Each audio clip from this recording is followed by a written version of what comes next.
Hey guys, we're back. Sorry about that. Apparently, the FBI does not want the stream to happen, so we are doing it anyways. But I don't know what happened. The Google, something happened with Google, and it's always happened with Google. Thanks, Google. But Freaking screw Google, man. yeah, Just Google, you're Scroogle. Ale Scroogle 81, for drink it. 2013. Don't care about Google. Yeah, sponsored by Scroogle. Hashtag Scroogle. Go make it a thing, guys, on Twitter, if Twitter's still there. But yeah, we were talking about Frankenstein. So Steve, you can continue your thoughts if you want. Well, if I'm gonna keep doing this, I'm gonna have to get a drink. Yeah, I think I need one too after that. this stuff. I'm not even talking alcohol. I'm talking the drink of choice of Toby Hooper, Dr. Pepper. R.I.P. Dr. Pepper. I'm getting a drink. Give me just 1 second. As far as he's getting a drink in memory. Yeah. As far as like Frankenstein goes, I'll keep talking while I'm pouring. Sorry about that. No, you're good. So as far as Frankenstein, I was just talking mainly about, again, makeup effects. And then one thing I was going to get into is there's a little bit more comedy in Frankenstein than there is in pretty much anything as far as horror stuff up until that point. It's definitely the case with Bride of Frankenstein, also more comedic. The cinematography and just sort of the style of cinema that this is in is also much more sort of indicative of German expressionist stuff. Kind of talking again, sort of like the stuff from Nosferatu and the Cabinet of Dr. Caligari in that sort of style. James Whale is just sort of influential in general. You find tons of people talking about James Whale of the sort of modern period of horror that Nate and I are really big fans of, talking about like Joe Dante, even a little bit of John Carpenter, I would say as well. But yeah, Frankenstein is a big one. And the other one that I had that was kind of a wild card. All right, this should get interesting. It's sort of a horror movie and it's sort of not. But I've seen it on several like horror lists of great horror films that you have to see before you die and stuff like that. So I'm gonna go ahead and mention it. Is Fritz Lang's M. It's a really creepy movie, sort of the first real serial killer movie, I think. 1931, produced in Germany, while the Third Reich was sort of gaining control. Long actually had to eventually escape the country a little bit later after making this film. But M is really good. It has to do a lot with society and serial killers in society and how we treat serial killers and criminals, and also how we I think he thinks that the movie is about like specifically mothers keeping their children away from danger. I don't know if I see that as much in this movie or not, but anyway, really, really great movie. Freaky as all get out. It is a sound film, but it has long corridors of complete silence as well, which is really weird. Sort of like then punctuated by a lot of sound. So he's really using the sound element really powerfully here. I think he's one of the first people really to do the combination in sort of like the combination of sound and silence really well. And of course, again, this is German expressionist. It's also really influential on film noir. If you're a fan of film noir, very influential. It's a very dark film. It makes sense as a film noir movie if you wanted to call it that, because it does sort of have that ultimate element of people in the end being just as much in a bad situation as they were in the beginning of the movie, or if not worse. But it's a great movie. I definitely recommend it, and I recommend this Criterion edition of it. Really beautiful transfer and awesome special features. I would definitely say pick this one up if you can afford it. But M in general is just an awesome movie. If you can just watch it in any way, stream it, whatever, just check it out. Nice. I'm looking at some pictures here, and it looks pretty interesting. Yeah, and it features the great actor who would become known as a horror icon, Peter Lorre, with one of the great voices in all of cinema history. So that's really cool, man. Mm-hmm. Wow, I'll have to check that movie. Yep, that sounds very interesting. I've never heard of it. Actually, I've never ever heard of it, but that just goes to show you, man, horror has many options out there. But I'll definitely check it out. It's called M, so I'll definitely be able to remember that. But yeah, I'll definitely give it a watch one of these days. Sounds pretty interesting. And as we move out of the 30s, with so much that was going on at the time, there was the Great Depression that had, I don't know, did it end in the 30s too? Didn't it end in the 30s? It ended near the end of the 30s. And so after that, the movies kind of hit an all-time high around 1939. Yeah. Around 1939, a lot of people say that's the greatest year in cinema history. And I would say the golden age of cinema really kind of begins near the end of the late 30s and extends through the mid 1960s. Or a lot of people would say that when people are talking about the golden age. Yeah, because if you look at it, after the 1930s was up, we get to the 1940s, and films of the same style are still being made, but they're much more lighthearted. They're much more up-tuned, and they involve stuff like The Invisible Agent, which is the Invisible Man with a James Bond twist. And you had a lot of I think in the 40s, that's when they got a lot of those monster movies where they versed each other. You had like Frankenstein.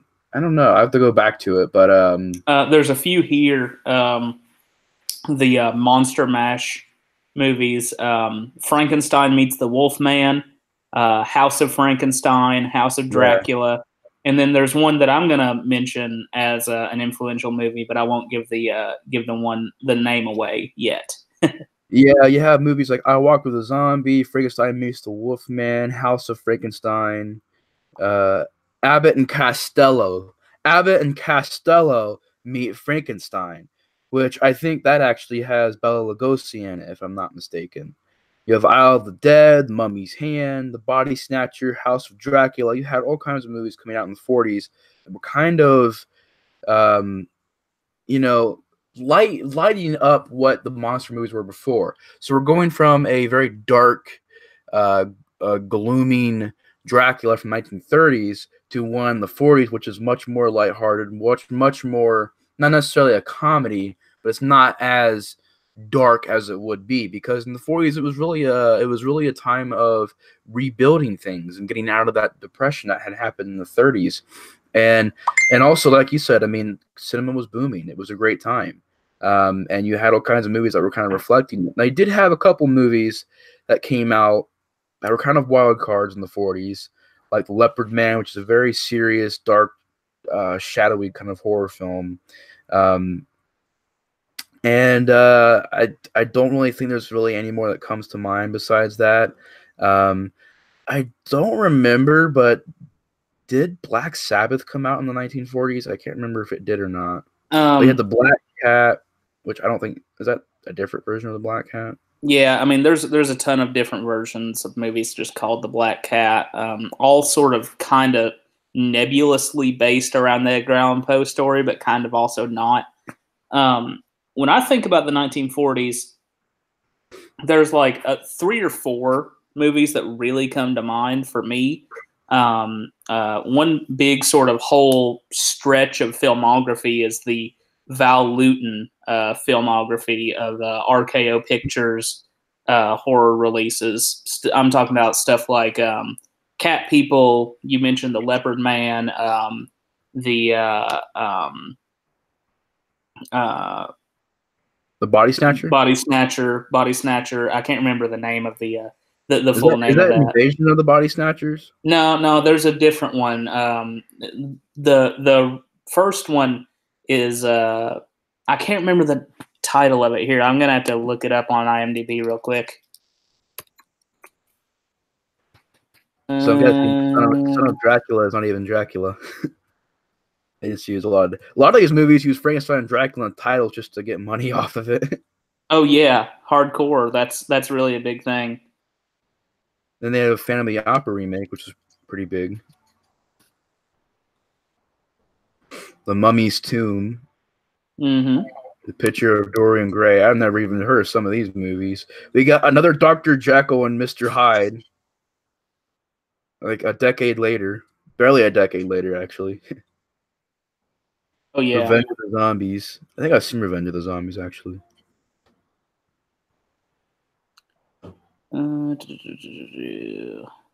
Before I Hang. Ooh, that sounds like a cool movie. I Walked with a Zombie. Curse of the Cat. Yeah, you actually had the name right. It's just called The Body Snatcher. But anyway, it's very sort of dark. There's some really dark stuff in the 1940s because you still have to consider the war years sort of coming after that. So there's still some really dark stuff there. Film noir really comes into its own around 1941, but really hits its peak around the mid 40s. Which of course is separate from horror, but in some ways, like thematically, is similar.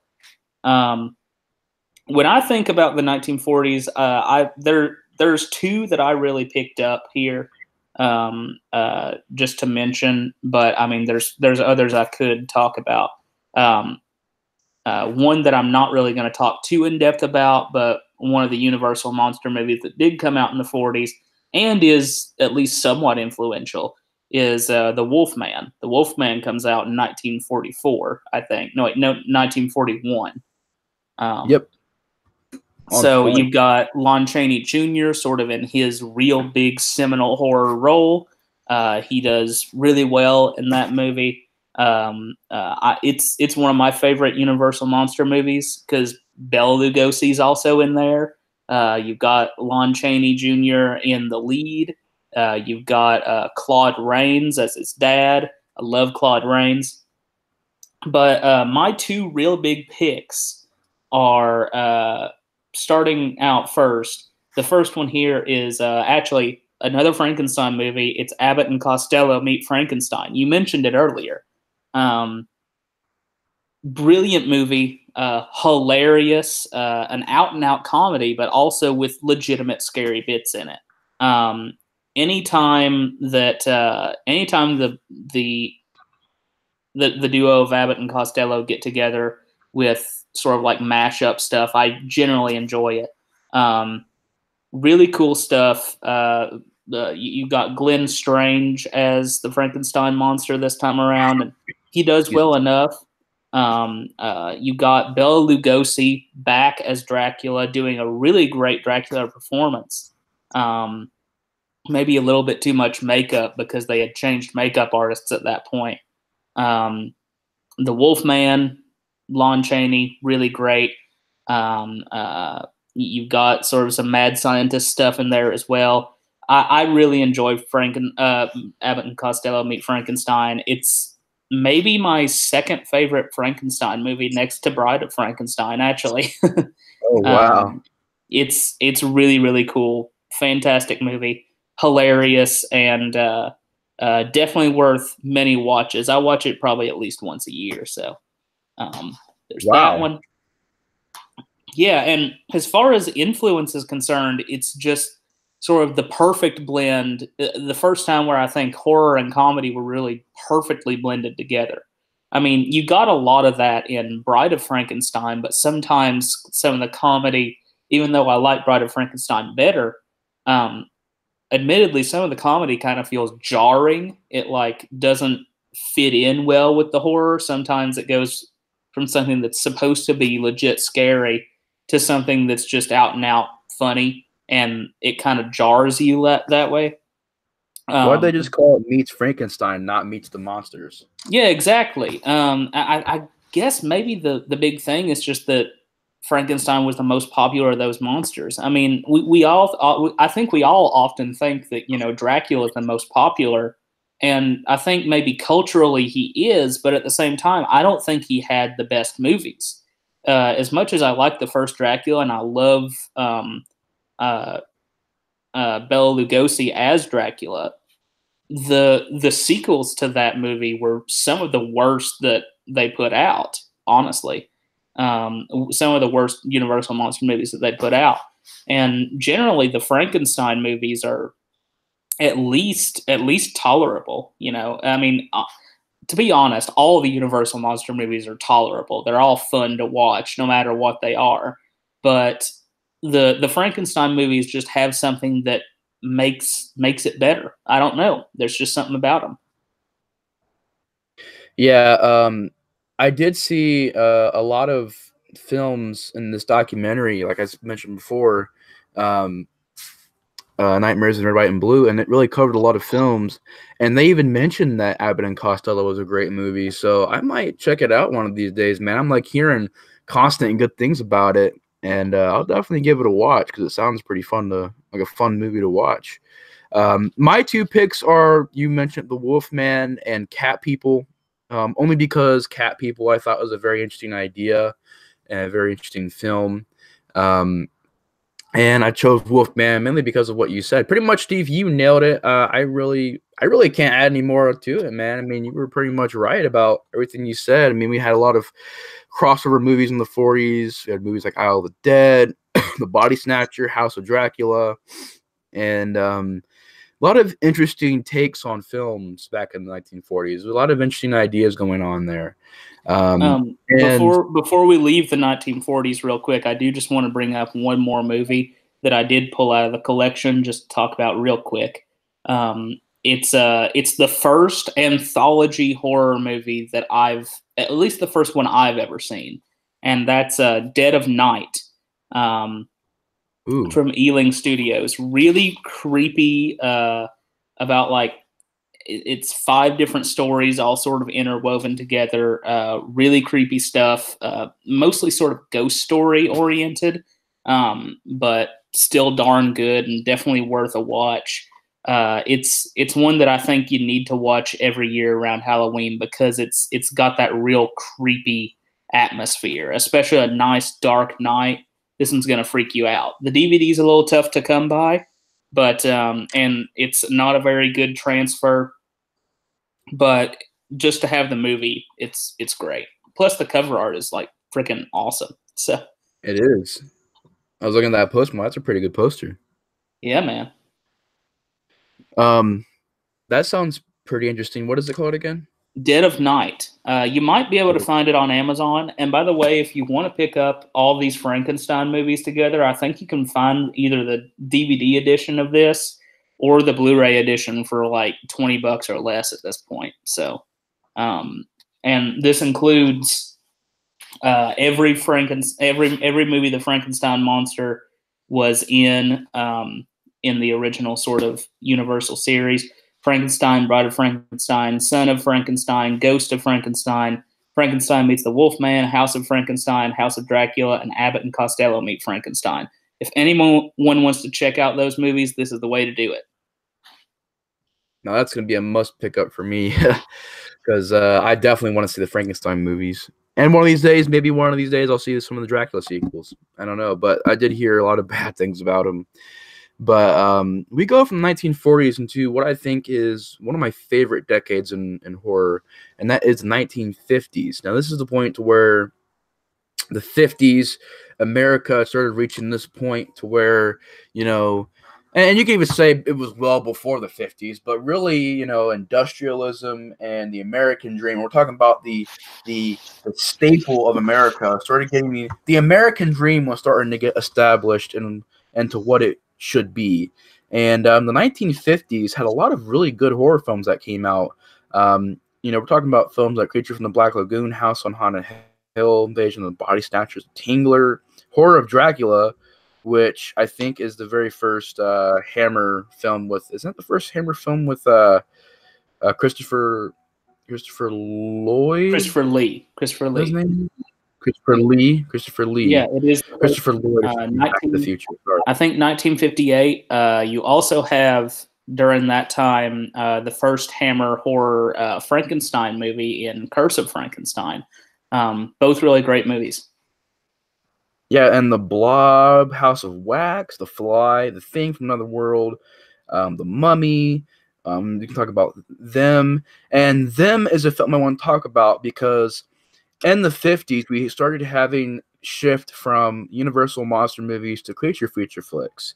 And at this time, from this point in time, the 1950s to the early 60s, you can even say mid 60s, we started having these really great alien invasion movies, these really great creature feature flicks like Tarantula, Revenge of the Creature. It Came from Outer Space, The Black Sheep. You could say like movies like Crab Monsters, Giant Leeches, classic little fun films. The Giant Gila Monster, which I've heard about. But you also had movies that were still kind of coming out of the 40s, you know. We still had movies coming out called like The Werewolf. We still had the Hammer Dracula movies that were coming out, Return of Dracula, a movie called Screaming Skull. But for me, what made Them so interesting is I think Them was the first movie that kicked off that kind of creature feature thing that was going on. And before that, we had movies like The Fly and The Blob. And I haven't seen The Fly or The Blob. I've heard mixed opinions on The Blob. I've heard a lot of good things about it, but I've also heard mixed opinions on compared to some people like the Blob remake more. I did see the Blob remake from the 80s, loved it. So I'll definitely check out the original Blob. I haven't really seen any horror film from the 50s. Sadly, I haven't seen House on Haunted Hill, Creature from the Black Lagoon. I haven't seen Body Snatchers, Tingler. I haven't seen any of the Hammer horror films, including the Frankenstein and Dracula movies. But I will say that I had done my homework. I have looked them up. I have seen clips. I've watched plenty of documentaries that go over 50s horror films. And I must say, man, it's probably one of my favorite decades. It looks so awesome. There's just so many movies from that decade that I want to see. And I think it was a great decade for kind of exiting that Universal monster phase and also entering kind of a creature feature flick phase. And also you still have those movies that are kind of the wild cards with a bunch. You still have those ones that are kind of on their own. And I just think the 50s is such a great time. I would say my favorite films from the 50s was probably Them, and I'll probably say Creature from the Black Lagoon. Even though I haven't seen it, I would say it was a very big film of that decade. So, Steve, what's your thoughts on the 1950s? The 50s is sort of the first really big time as far as like a big commercial period. It's right where horror and science fiction intermix. And you said it when you said it right when you said that you took sort of you had to get rid of sort of the gothic universal horror stuff and put it into a context of today and turn them into creature features. Everybody was scared of everyone was scared of the bomb. They were scared of radiation and all this different stuff like that. So you've got a lot of problems coming out also in the 1950s, as well as a lot of great affluence and sort of in some ways the high period of the American dream. I've got a few here. I have 2 discs, but I'll go over like a few different ones. Before we get into like legitimately influential movies, I mean, you got to talk about the Giant Gila Monster. You got to talk about the Killer Shrews. You got to talk about basically everything Roger Corman was doing in the 1950s. Basically everything also that, basically everything also that William Castle was doing in the 1950s. Everything like that, just an explosion of sort of very commercial youth culture horror movies. Invasion of the Body Snatchers is maybe the biggest one in terms of influence. You still see its influence today in anything from if you go even as far back as John Carpenter's The Thing in the 80s, or if you take it to like last year with A Quiet Place. Everything is sort of based around this sense of paranoia. That's really cool stuff. I would also highlight The Blob. I have seen The Blob. I like The Blob. It's cheesy fun. It's, I think, just as good as the remake, if not a little bit better, in my opinion.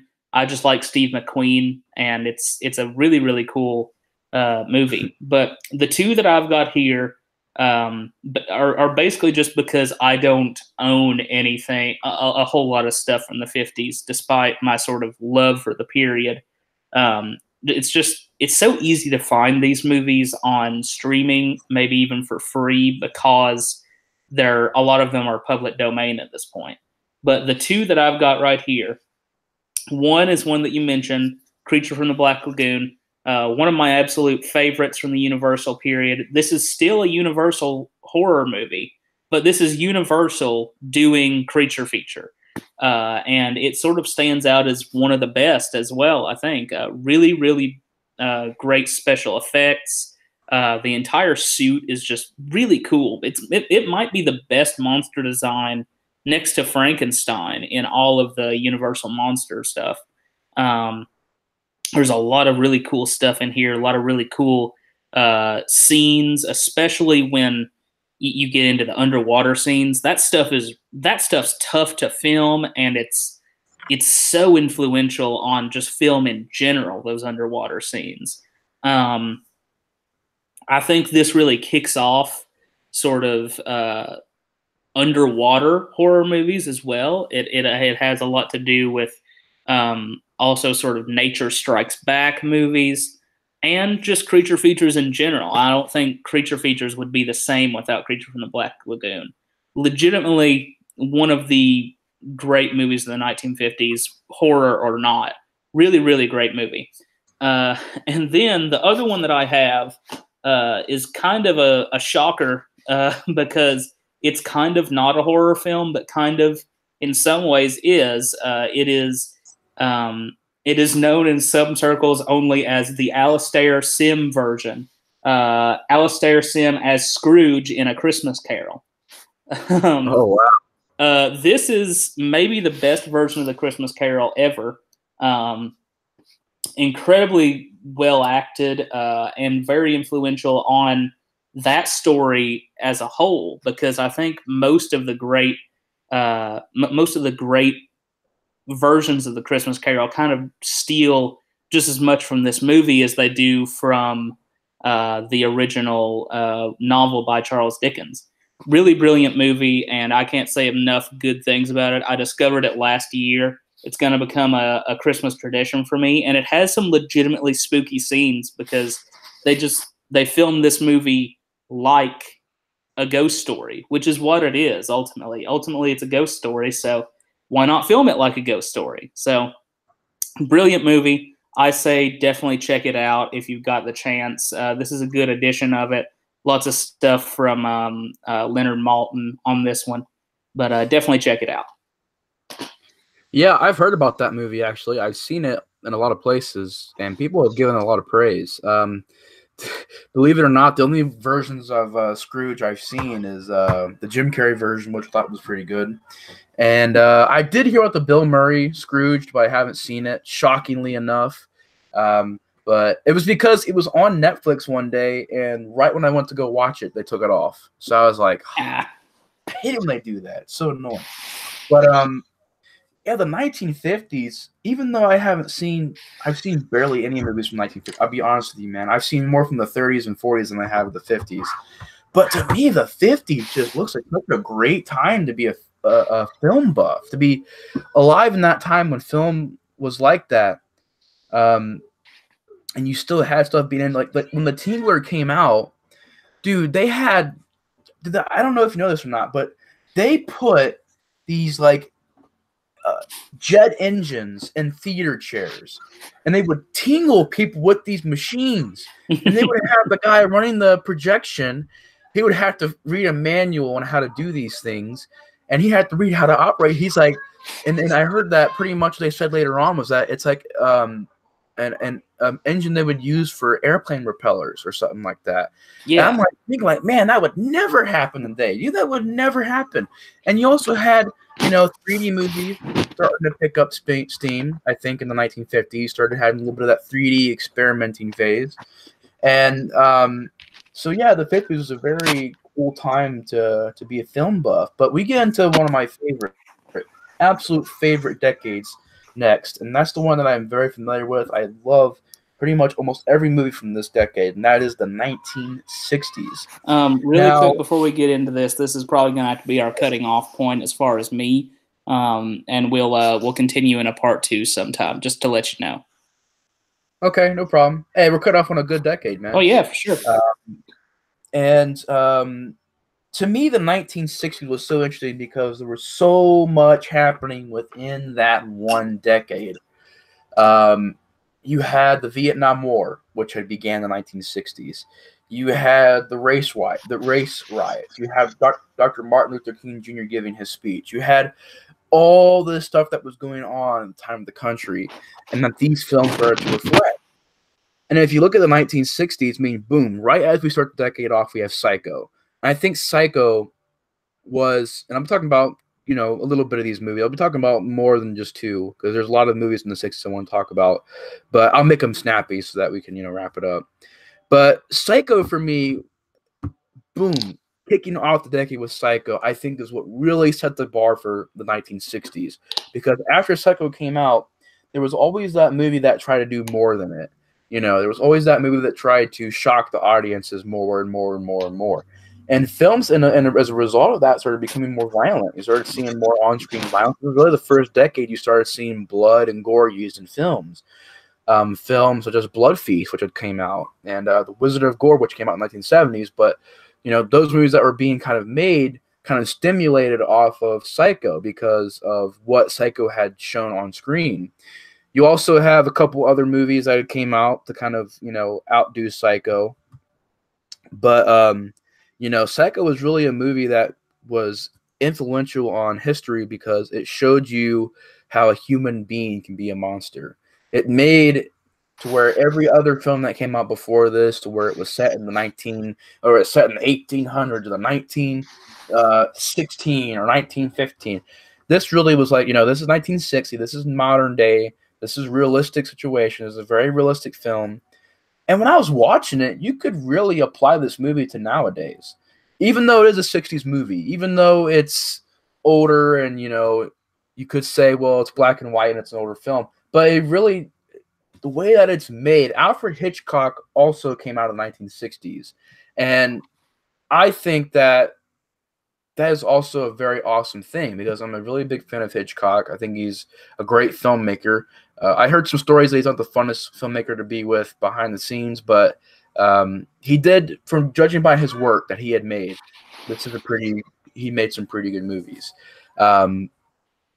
And in Psycho, what I found to be so interesting about Psycho is that, the acting is really good and it deals with real stuff and taboo stuff, toilets being flushed, shower scenes, people sleeping in the same bed. This is also that we'd never seen before Psycho. So Psycho, in that regard, broke a lot of boundaries. But at the same time, it began this kind of, not really a rivalry, but this kind of contest to see which movie would be more shocking. And Alfred Hitchcock would even enter that contest in making The Birds. There was also movies like Eyes Without a Face, which is a movie that I really want to see. Black Sunday, Peeping Tom, The Haunting, The Mask of the Red Death, which is a movie that I really want to see. You have Village of the Damned. You have Black Sabbath, which is a movie I mentioned earlier. A very interesting film called The Last Man on Earth. House of Usher, Brides of Dracula. You still had Dracula and Frankenstein there, but at this time, this was really when it started going downhill for the Universal monster movies. I mean, really, a lot of these movies from the 60s, if they weren't from the Hammer films, or if they were Hammer films, to me, this is when kind of that kind of going downhill cycle started happening. And even going into the early 70s, you could say that too, because they really weren't getting as much attention as they had used to. But if we're talking about influential horror films, I'd also say Night of the Living Dead, because Night of the Living Dead, not only is it a great horror film, but it showed you how to reflect a decade in a film, how to reflect all that hate, all that tension that was going on. And it also broke a lot of boundaries. You know, that was the film that had that was the very first film that had a black lead, that had a black lead shooting and punching and killing, or a huge white guy. He punches a white guy. And when that happened back in the day, people in the theaters were freaking out because it's like, wow, this is crazy. It's never been seen before. And you also had, you know, on-screen gore, on-screen violence that had never been really seen before. You can even go on to Rosemary's Baby, which is one of my favorite films of the decade. I think it's a fantastic film. Slow burn, but I think without Rosemary's Baby, you would not. That movie, that's an evil film. That is an evil, sinister, filling movie right there. Horror Hotel, which I've heard about. Curse of the Werewolf, like I said. Frankenstein Must Be Destroyed. These movies were really starting to go at least a little bit downhill. And a movie that you mentioned to me called Spider Baby, which I want to see, came out in the 1960s. The Raven, which I want to see. You know, I can go on and on and on and on. There's just so many good films that came out in the 60s that, you know, it made it such a great decade to me. And I would say that probably my favorite films from that decade, though, is definitely Night of the Living Dead and Psycho. Those movies really, you know, and Rosemary's Baby also. Those movies are just really some of the ones that stick out to me in this great decade because they all three did something in common.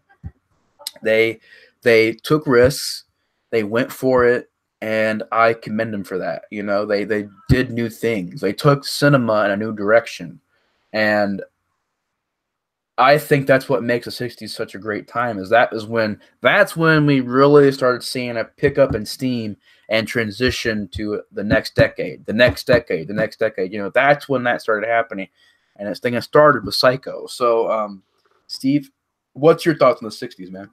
Well, there's not a whole lot I can add to what you said, to be totally honest, because you really summed up a lot of my opinions on it. It's a period filled with anger and hatred, and because of that, we start to get a lot more horror movies. Let's not just talk about the fact that we have a lot of really good ones. We just have more in general. There's just so many coming out at this point, and part of that just becomes, you know, because the studio system's starting to break down, and we're getting more independent filmmakers and stuff like that. And you might be surprised by this, but I actually picked all three, basically the same movies that you talked about sort of the most. I mean, I picked Psycho and Night of the Living Dead, and I picked Rosemary's Baby as the one that I don't own, but do really think is a great movie. All of this really to say, like, the 60s is a great period, but at the same time, in some ways, we're starting to get into the thing where a lot of the really influential movies that come out during this time influence more than, like, not necessarily their time, but more the future. You know, a lot of the 60s seems to be gearing up for this explosion in the 70s. Despite the fact that I do think the 60s is an awesome period, I do think that a lot of it is gearing up for this explosion of horror movies in the 1970s.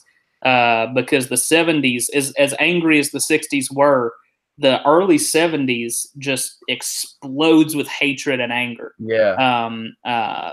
Because in the 60s, we get the Civil Rights Act. In the 70s, we get the reaction to the Civil Rights Act, you know, that kind of thing. Yeah. And so the only thing I might be able to add is just talking about the Corman Poe pictures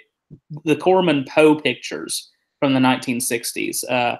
I'm talking stuff like The Pit and the Pendulum, the Raven that you did talk about a little bit. You talked a little bit about The Mask of the Red Death. One you didn't mention is The Tomb of Ligeia. A lot of those these are brilliant movies based on the stories of Edgar Allan Poe. My personal favorite, or one of my personal favorites, is The Raven, which is an Edgar Allan Poe comedy, which just sort of satirizes Poe in some ways. You also have The Terror coming out right after that, because it was basically filmed on sets that they had left over from The Raven, because Corman was a cheap guy. So you got that going on. A lot of really cool Edgar Allan Poe stuff going on there, and he brings a lot of sort of Freudian psychology, which became incredibly popular in the 1960s. He brings a lot of that into these Edgar Allan Poe stories, which were in some ways very psychological and sort of he hits early points in psychology during those. There's a lot of stuff there as well. My personal favorite of all the Poe things is an anthology movie called Tales of Terror, which Roger Corman directed. Really, really brilliant stuff. My favorite one, my favorite segment of that movie is the middle segment, where it's a combination between The Cask of Amontillado and The Black Cat. You mix those two together, and you get this sort of middle segment, which stars Peter Lorre and Vincent Price, and they're playing it almost all for comedy. But there's also these just terrible things happening all around them as well.